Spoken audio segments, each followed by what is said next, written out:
Good morning friends and students. हम next chapter number 4 revise करेंगे ICI study material C inter के लिए। Place of supply chapter का नाम है। प्लेस ऑफ सप्लाई का चैप्टर इसलिए दे रखा है कि आपको पता ही है, जब अगर इंटर स्टेट सेल है, विद इन स्टेट अगर आप सामान बेच रहे हैं, सेम स्टेट में सामान बेचते हैं तो CGST और SGST चार्ज होता है, और एक स्टेट से दूसरे स्टेट सामान बेचते हैं तो IGST चार्ज होता है। तो ये कैसे पता चलता है कि इसे इंटर स्टेट सेल माने या इंटर स्टेट सप्लाई माने, तो उसके प्रोविजन इस चैप्टर में आपको दिए हुए हैं।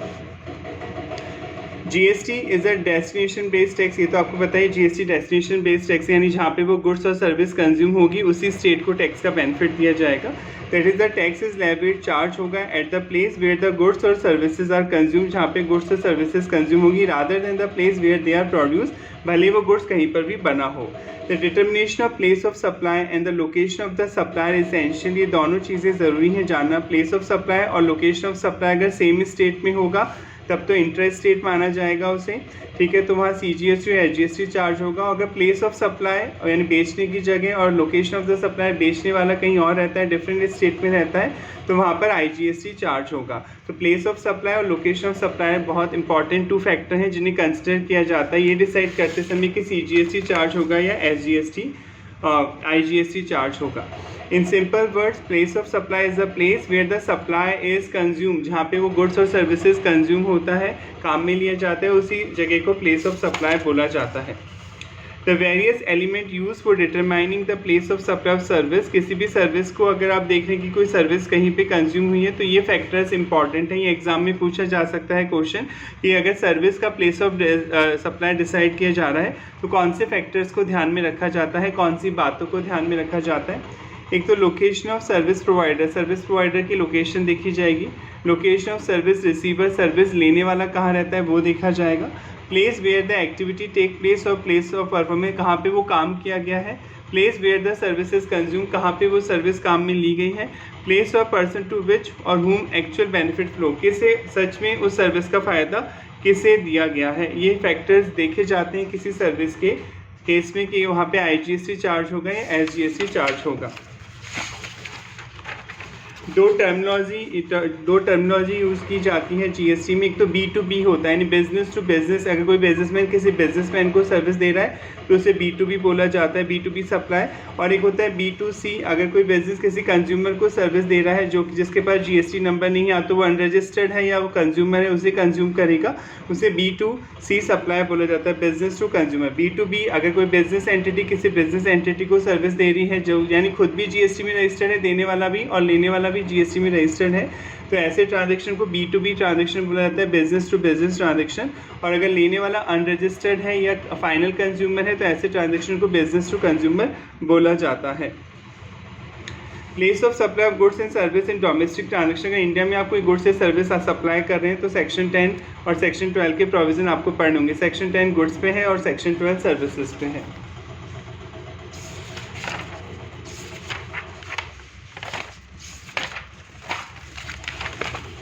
पहले हम गुड्स की बात करते हैं, सेक्शन 10 की बात की जा रही है। Section 10 prescribe the provision for determining the place of supply of goods in domestic transaction, that is with in India. अगर आप गुड्स का सप्लाई करते हैं विद इन इंडिया तो सेक्शन 10 के प्रोविजन आपको ध्यान में रखने होते हैं। इसमें फर्स्ट पॉइंट है supply involving movement of goods, section 10 subsection 1 clause है, यानी मूवमेंट हो रहा है, यानी आप जब किसी को गुड्स सप्लाई कर रहे हैं तो एक जगह से दूसरी जगह जाके गुड्स की डिलीवरी दी जा रही है। जैसे आपकी शॉप जयपुर में है, राजस्थान में है, और आप दिल्ली में डिलीवरी दे रहे हैं उन गुड्स की, तो प्लेस ऑफ सप्लाई वो माना जाएगा जहाँ पे वो गुड्स की फाइनल डेस्टिनेशन है, जहाँ पे वो गुड्स फाइनली पहुँचेंगे। तो राजस्थान से वो गुड दिल्ली जाएंगे, ठीक है, तो प्लेस ऑफ सप्लाई दिल्ली माना जाएगा। मूवमेंट्स कहाँ पे खत्म होगा, दिल्ली में। और ये इंटर स्टेट हो गया, ऑब्वियसली एक स्टेट से दूसरे स्टेट वाला ट्रांजैक्शन है, यहाँ पे IGST चार्ज होगा। In case of supply involving movement of goods, अगर मूवमेंट हो रहा है गुड्स का, the place of supply is the location of the goods at the time when the movement of goods terminate, जहाँ पे goods finally deliver होंगे, terminate होंगे, उसे प्लेस ऑफ सप्लाई माना जाएगा। Next, supply involving movement of goods where goods are delivered to recipient on the instruction third person, इसे build to ship model बोलते हैं, बहुत इंपॉर्टेंट है, ठीक है। जैसे मान लीजिए A, B और C। B उत्तर प्रदेश में रहता है, यूपी में, C राजस्थान में रहता है, और ए भी राजस्थान में रहता है, कोई से भी शहर में आप मान सकते हैं। बी ने ए को फ़ोन किया कि ये सामान सी को डिलीवर कर देना, ठीक है। तो ए ने डिलीवरी कहाँ दी? राजस्थान में। ए कहाँ, प्लेस ऑफ सप्लाई कहाँ है? राजस्थान। सप्लायर भी कहाँ का है? राजस्थान का। तो यहाँ पे CGST और SGST लगना चाहिए? नहीं, ऐसा नहीं होगा। GST वालों ने बोला कि अगर किसी थर्ड पर्सन के कहने पे, बायर और सेलर ये हैं, पर थर्ड पर्सन कौन है? बी, जिसके कहने पर सप्लायर ने किसी को डिलीवरी दी है, तो थर्ड पर्सन की लोकेशन देखी जाएगी बिल बनाते टाइम कि CGST चार्ज हो, SGST चार्ज हो। यानी बिल टू शिप मॉडल क्या बोलता है कि अगर किसी थर्ड पर्सन के कहने पर कहीं पर गुड्स की डिलीवरी की जाती है, तो जहां डिलीवरी की जाती है वो लोकेशन इररिलेवेंट है, वो नहीं देखी जाएगी, थर्ड पर्सन की लोकेशन देखी जाएगी। यानी किसके कहने पे ये काम किया वो देखा जाएगा कि वो बंदा कहाँ रहता है। तो बी कहाँ पे रहता है? उत्तर प्रदेश में रहता है, और ए कहाँ का है? राजस्थान का।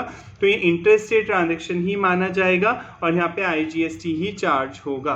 क्लियर? यानी किसी थर्ड पार्टी के कहने पर गुड्स की डिलीवरी कहीं और की जाती है, तो कहाँ की जा रही है उससे मतलब नहीं है, किसके कहने पे की जा रही है उसी का प्लेस ऑफ लोकेशन देखी जाएगी कि वो थर्ड पर्सन कहाँ रहता है। तो जो थर्ड पर्सन जहाँ रहता है उसके अकॉर्डिंग बिल बन जाएगा। अगर बी राजस्थान में रहता तो CGST SGST लगता, पर ये उत्तर प्रदेश में है तो, और सप्लायर जो है राजस्थान में, तो ये इंटरस्टेट माना जाएगा, यहाँ पे IGST चार्ज होगा। इसे बिल टू शिप मॉडल भी बोलते हैं। Where goods are delivered by supplier to the recipient, and buyer को deliver हो रहा है goods at the instruction of third person के कहने पर, the place of supply is the principal place of business of third person का place देखा जाएगा, and not the actual recipient। actual में किसे goods deliver किए जाएंगे ये नहीं देखा जाएगा।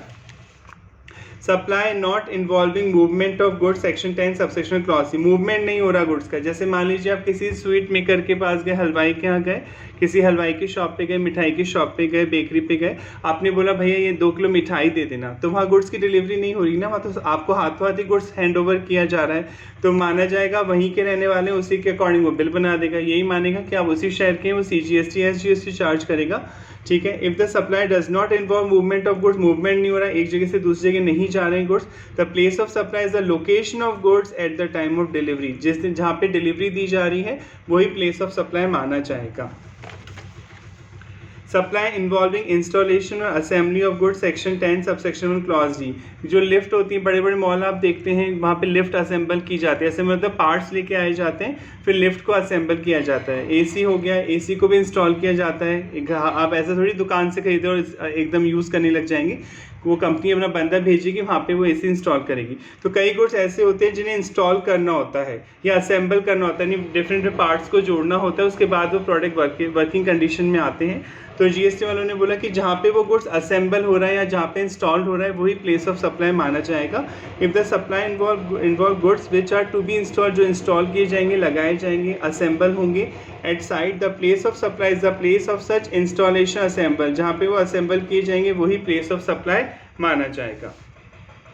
Good supply on board a conveyance, section 10 subsection 1 clause ई। ये बहुत इजी है, ठीक है। वो ऑन बोर्ड मतलब किसकी बात हो रही है? शिप की, एयरक्राफ्ट की बात हो रही है। जैसे मान लीजिए आप दिल्ली से कोई ट्रेन है और मुंबई जा रही है, ठीक है, दिल्ली से ट्रेन है मुंबई जा रही है, आपको रेलवे ने कॉन्ट्रैक्ट दिया है, आप रेलवे को खाना सप्लाई करते हैं, फूड पैकेट सप्लाई करते हैं, और फिर रेलवे अपने कस्टमर को देता है, जिन्होंने खाना बुक करा है, फूड पैकेट्स आप देते हैं। आप दिल्ली में ही रहते हैं मान लीजिए, पर जो आपका खाना है वो गुजरात, दिल्ली मुंबई की ट्रेन है तो गुजरात होते हुए गुजरेगी, ऑब्वियसली गुजरात में जब सूरत आएगा तो कस्टमर को सर्व होगा खाना, तो क्या ये इंटरस्टेट माना जाएगा? नहीं। GST ने बोला कि हम जहाँ से आप वो ऑन बोर्ड चलाएंगे, जहाँ जब वो सामान की आप डिलीवरी ऑन बोर्ड देंगे वो लोकेशन देखी जाएगी, वो खाना कहाँ पे डिलीवर हो रहा है, कब खा रहा है कस्टमर, इससे मतलब नहीं है। तो आप दिल्ली के हैं और दिल्ली में ट्रेन में लोड करेंगे, सामान चढ़ाएंगे, तो ये माना जाएगा आपने दिल्ली में ही बेचा है वो सामान, और यहाँ पे CGST SGST चार्ज होगा। सेक्शन 10 सबसेक्शन 1 क्लॉज ई लेज डाउन बताता है place of supply of goods supply on a board. अगर आप बोर्ड पे देते हैं कोई गुड्स, लाइक एयरक्राफ्ट हो सकता है, एरोप्लेन, ट्रेन हो सकता है, वैसल पानी का जहाज हो सकता है, मोटर व्हीकल हो सकती है, गाड़ी हो सकती है, इज़ द लोकेशन, वो लोकेशन होगी where such goods have been taken on board, जहाँ पे वो गुड्स टेकन ऑन बोर्ड चढ़ाए गए हैं, सामान वहाँ पे चढ़ाए गए, वही देखा जाएगा। तो ये गुड्स के चारों पॉइंट कवर हो जाते हैं। कोई प्रॉब्लम है तो आप पूछ लेना। ये गुड्स में आपने देखा है कि प्लेस ऑफ सप्लाई कैसे जज की जाती है। अब आएगा सर्विसेज की बात। Place of supply of services where location of supplier of service and the location of the recipient buyer of service in India, देने वाला और लेने वाला दोनों इंडिया में रहते हैं। सेक्शन 12 उसके बारे में बात करेगा।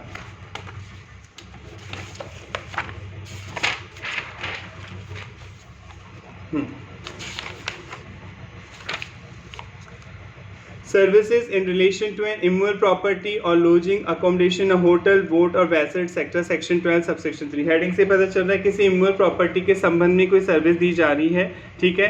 तो टैक्स वालों ने बोला कि जहाँ पे वो इमूवेबल प्रॉपर्टी सिचुएटेड है वही प्लेस देखा जाएगा। उसी के अकॉर्डिंग जीएसटी आया तो सीजीएसटी चार्ज होगा या आईजीएसटी चार्ज होगा। जैसे आपका मकान बन रहा है, आर्किटेक्ट, आपने मिस्टर ए आर्किटेक्ट है, उसे हायर किया, ये जयपुर में रहता है और आप भी जयपुर में ही रहते हैं, पर आपने जो प्लॉट ले रखा है वो दिल्ली में ले रखा है, दिल्ली में खरीदा आपने प्लॉट। आपने मिस्टर ए को बोला कि मेरे दिल्ली वाले मकान के लिए इंटीरियर सर्विस देनी है, आपको आर्किटेक्ट सर्विस देनी, नक्शे वगैरह बनाने हैं। तो दोनों जयपुर में रहते हैं, लेने वाला भी जयपुर में रहता है, देने वाला भी जयपुर में रहता है, पर सर्विस कौन सी प्रॉपर्टी दी जा रही है? जो दिल्ली में सिचुएटेड है। इमूवेबल प्रॉपर्टी कहाँ पे सिचुएटेड? दिल्ली में। टैक्स वालों ने बोला माना जाएगा मिस्टर ए ने जयपुर में नहीं दिल्ली में ही सर्विस दी है और ये इंटर स्टेट हो गया, जयपुर राजस्थान में है, दिल्ली दूसरा स्टेट है, तो यहाँ पर आईजीएसटी चार्ज होगा। यानी क्या समझ में आया कि कोई भी सर्विस किसी इमूवेबल प्रॉपर्टी के लिए दी जाती है तो जहाँ पे प्रॉपर्टी सिचुएटेड है, सिचुएटेड होने वाली है। जैसे आपने बोला कि दिल्ली में, अभी मैंने जगह तो डिसाइड नहीं की है, पर प्रॉपर्टी मैं दिल्ली में ही खरीदूंगा, उसके लिए नक्शा बना दो, तभी ये आईजीएसटी चार्ज होगा। या तो प्रॉपर्टी सच में आपने ले ली है इमूवेबल प्रॉपर्टी, या इंटेंडेड टू बी, या लेने वाले हैं उस शहर में, तो उसी के अकॉर्डिंग जीएसटी चार्ज होगा। Services provided directly in relation to an immovable property and land or building, including those by कोई आर्किटेक्ट सर्विस दे रहे हैं, कोई इंटीरियर डेकोरेटर की सर्विस दे रहे हैं, सजावट की, सर्वेयर की, engineer, other related expert, estate agent, कोई प्रॉपर्टी डीलर हैं। Services provided by way of grant of right to use immovable property और फॉर कैरिंग आउट और कोऑर्डिनेशन ऑफ कंस्ट्रक्शन वर्क की आप सर्विस दे रहे हैं। वर्क कॉन्ट्रैक्ट आप पढ़ चुके हैं कि लैंड बिल्डिंग बेचने पे तो कोई जीएसटी नहीं लगता, पर अगर कोई बिल्डर बनने से पहले आपसे कोई पैसा चार्ज करता है लैंड और बिल्डिंग के लिए, बनने से पहले वो पैसा लेता है तो जीएसटी देना होगा। Services provided by way of lodging accommodation, by lodging मतलब कुछ टाइम के लिए कहीं ठहरना, होटल में दी जा रही है service, inn, guest house, home stay, club, camp site, house boat, vessel etcetera, vessel यानी पानी का जहाज।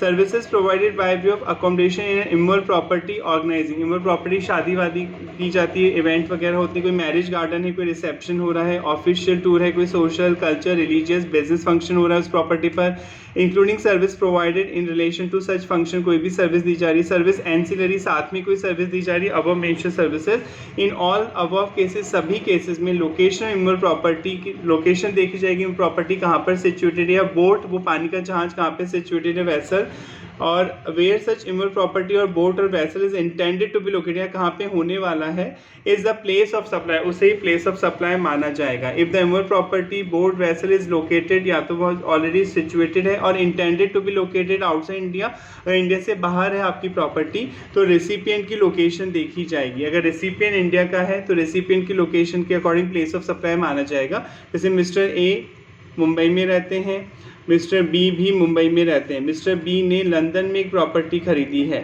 मिस्टर ए आर्किटेक्ट है, मिस्टर बी कहते हैं कि लंदन वाले मकान के लिए मुझे एक नक्शा बनवाना है, तो प्रॉपर्टी इंडिया से बाहर सिचुएटेड है, राइट। तो वैसे तो यहाँ जीएसटी लगना ही नहीं चाहिए, क्योंकि आपने भी पढ़ा कि अगर इमूवेबल प्रॉपर्टी जहाँ पे सिचुएटेड है उसके अकॉर्डिंग जीएसटी चार्ज होगा। तो प्रॉपर्टी तो इंडिया से बाहर सिचुएटेड है, लंदन तो इंडिया से बाहर है, तो आपने एक्सपोर्ट, एक तरह से एक्सपोर्ट और एक्सपोर्ट पे आप पढ़ चुके, जीएसटी नहीं लगता।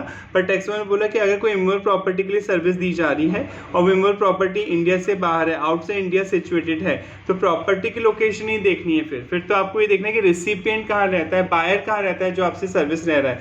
बायर तो इंडिया में रहता है, मुंबई में, और देने वाला भी मुंबई में रहता है, तो यहाँ सीजीएसटी और एसजीएसटी चार्ज होगा। यानी क्या समझ में आया, अगर किसी इमूवेबल प्रॉपर्टी के लिए कोई सर्विस दी जाती है और वो इमूवेबल प्रॉपर्टी का इंडिया में है, तब तो इमूवेबल प्रॉपर्टी की लोकेशन देखी जाएगी, और अगर इमूवेबल प्रॉपर्टी इंडिया से बाहर है तो फिर बायर की लोकेशन देखी जाएगी। अगर रेसिपिएंट लेने वाला इंडिया का है, ठीक है, तो फिर वहाँ पर जीएसटी चार्ज होगा।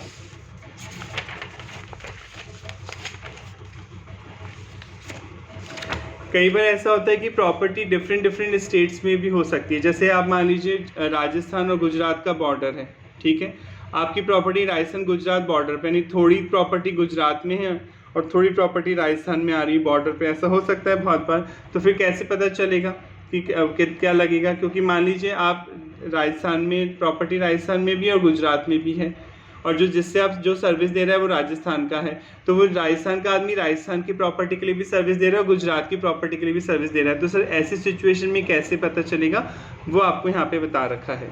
वेयर द इमूवेबल प्रॉपर्टी और बोट और vessel located more than one state और यूनियन टेरिटरी, एक से ज़्यादा यूनियन टेरिटरी में सिचुएटेड है वो property, the services deemed to have been supplied in each of the respective state union territory. फिर आपको एग्रीमेंट करना होगा, आपने एग्रीमेंट किया होगा कि राजस्थान वाली प्रॉपर्टी के लिए इतने रुपये लगेंगे और गुजरात वाली प्रॉपर्टी के लिए इतने रुपये मिलेंगे। तो राजस्थान का आदमी राजस्थान की प्रॉपर्टी के लिए सर्विस दे रहा है तो यहाँ पे तो CGST और SGST चार्ज होगा, और राजस्थान का आदमी गुजरात के लिए सर्विस दे रहा है तो IGST चार्ज होगा। पर मान लीजिए आपने एग्रीमेंट नहीं करा, आपने बोला इन दोनों प्रॉपर्टी पे काम करने के लिए मैं तो 5 लाख रुपए दूंगा, आपने ये नहीं बताया कि राजस्थान वाली प्रॉपर्टी के लिए कितने दूंगा, गुजरात वाली प्रॉपर्टी के लिए कितने दूंगा।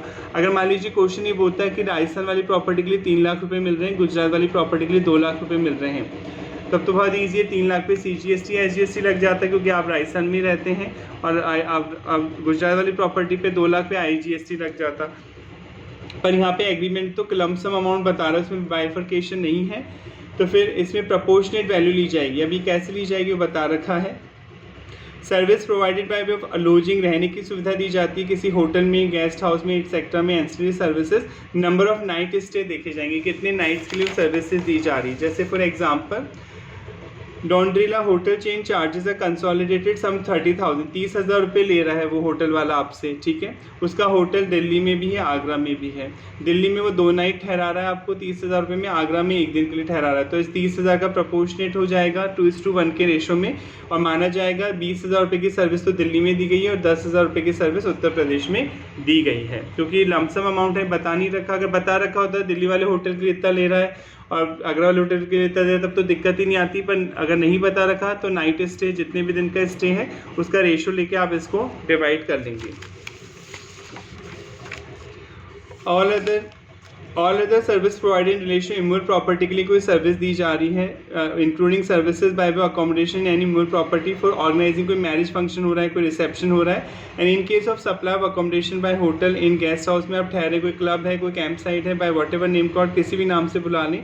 सच property is a single property located 2 और मोर स्टेट, 2 और मोर स्टेट में सिचुएटेड है, ठीक है। तो एरिया देखा जाएगा इमूवेबल प्रॉपर्टी का। जैसे for example there is a piece of land of area 20,000 square feet which is partly situated in state 1 में है, 20,000 स्क्वायर फीट तो वो एरिया, और 12,000 square feet sorry total area 20,000 है, जिसमें से 12,000 स्क्वायर फीट तो स्टेट 1 में सिचुएटेड है वो एरिया, और पार्टी स्टेट 2 में 8,000 स्क्वायर फीट है।